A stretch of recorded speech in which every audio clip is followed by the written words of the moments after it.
יש לכל העוקבים שלי, אז קנו לנו את הביצה הזאת שהיא טרנדית.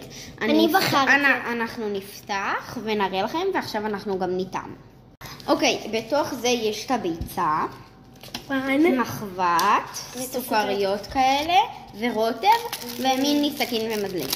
אני אקרא את ההוראות ונראה לכם מה עושים ראשון. אוקיי, שלב ראשון שמים סוכריות. טוב, אחרי ששמנו את הסוכריות זה נראה ככה. שלב הבא מה זה כאילו נראה זה כמו להניח שמן? את הביצה.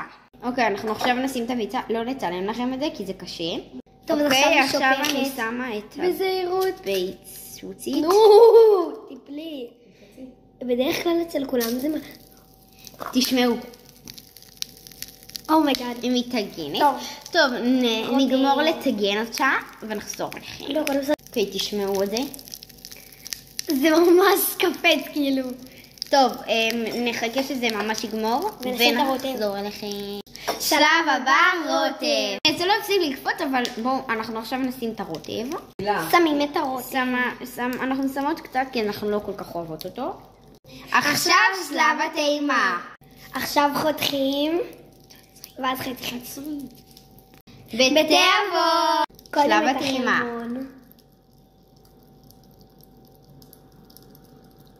זה כזה, זה סביר. זה על אותה יוני. בואו ננסה עכשיו את ה... איך קוראים לזה? נו, את הלבן. חלבון.